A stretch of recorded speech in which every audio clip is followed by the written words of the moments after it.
All right, so you own a BG86 leaf blower. Let's get to know the STIHL BG86 leaf blower a little bit today and what you can do to have long life, reliability, dependability, and what little maintenance items you can do to enhance your ownership of this machine. So let's start off with fuel. Okay, when I say fuel, I mean gas and I mean oil. This is a 2-cycle machine. The 2-cycle fuel is going to go right here in the tank. So let's always run an ethanol-free fuel, and let's mix it with STIHL HP Ultra synthetic oil. This is good stuff. It really helps this machine run smoother, longer, and reduces some of the internal engine problems.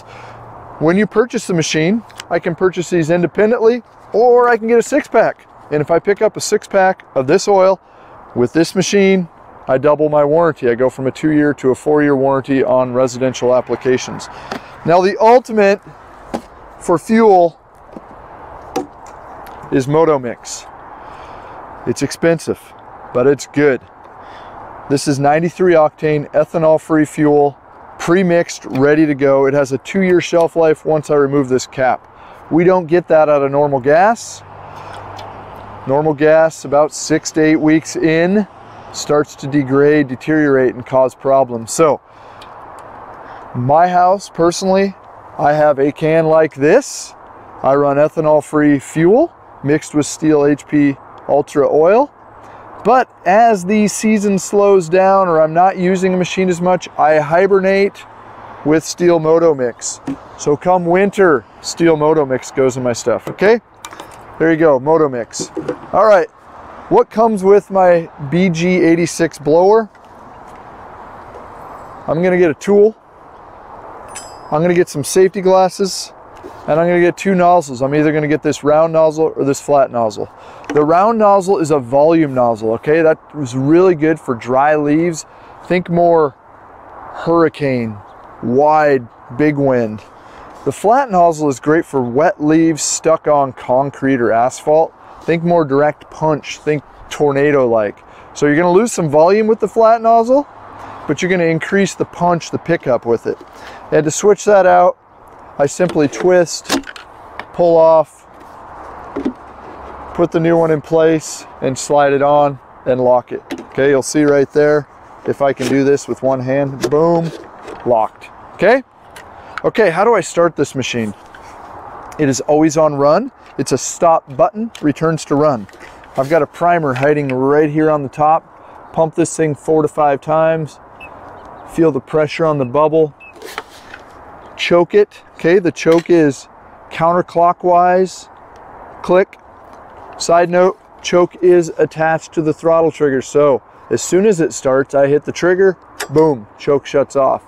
That also means I got to be careful where I hold this handle when I pull the rope. So choke is on, and if I have the STIHL standard BG86, I'm going to give it a good hard pull. If I have the STIHL BG86C, the easy start, I'm going to give it a nice easy pull. So with this blower, usually on the second pull, it's fired up, and as soon as it starts, I hit the trigger, let it return to idle.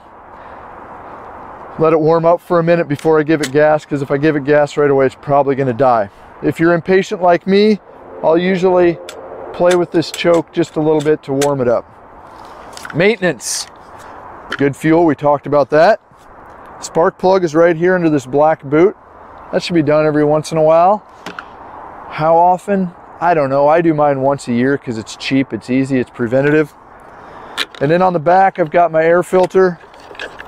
This machine uses an awesome paper pleated air filter. I don't know of another handheld blower that uses this good of an air filtration system. This will pull off. Here's my air filter right here. I can tap that out. This is actually a washable filter. It will need to dry when it's done, but this filter should last you many, many years and provide an incredible surface mount system that keeps the dirt out of the intake, out of the carburetor and the fuel system, and ultimately out of your cylinder. Okay, what's the biggest problem with the BG86 blower? Fuel. Number one is fuel. Fuel is always going to be your biggest problem with any outdoor power equipment item. But honestly, the next biggest is the spark arrestor. This tool right here will take out a screen right in the end of the muffler. If you ever start this machine up and it just doesn't really want to rev up, sounds almost like it's constipated, well, it might be. So make sure it's cooled down. Boom, loosen the screen and slide this or spin this all the way out. And when you pull this out, if it's plugged, this is going to be black. It's going to be just caked in carbon and all that stuff. So I have two things. I can burn it off with a torch and brush it off, or I can simply buy a new one and throw it in. Not a bad idea to just throw a new one in. It's fairly cheap, inexpensive. This is your tip right here. When you go to run this machine and it doesn't run good, replace the spark arrestor. You'll be amazed what that can do. How do we prevent a plugged spark arrestor? Well, running it at wide open throttle is a big thing right there. Kind of prissy-footing around doing light throttle work does have a tendency to increase the carbon buildup. The other would be running a good mixed fuel, fresh fuel. Older fuel doesn't burn as well. And a dirty air filter. A dirty air filter is going to cause the machine to run rich. So, what else do we need to know about the BG86? Cruise control. This is kind of cool. This lever right here, as I move it up, I can lock the throttle.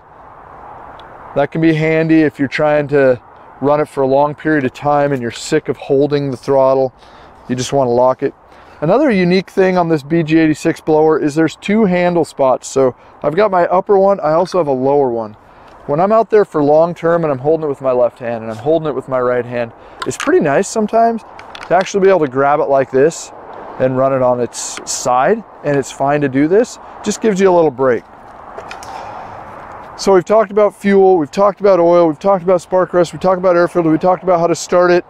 We didn't hit on safety. Always wear safety glasses with the blower. Stuff can blow back up, hit you in the eyes. Always wear ear protection, okay, whether that's some ear muffs or some ear plugs. I like the muffs. They seem to fit a little better, work a little better with my ears.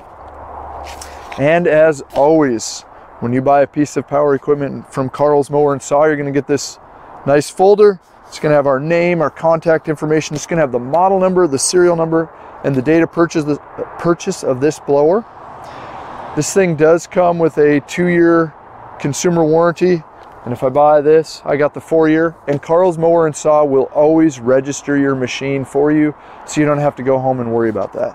When I open this folder up, I'm going to have the owner's manual for the machine, as well as a referral card and some of the basics to talk about fuel and oil to help you get maximum life. As always, if you have any questions, reach out to us. That's what we're here for.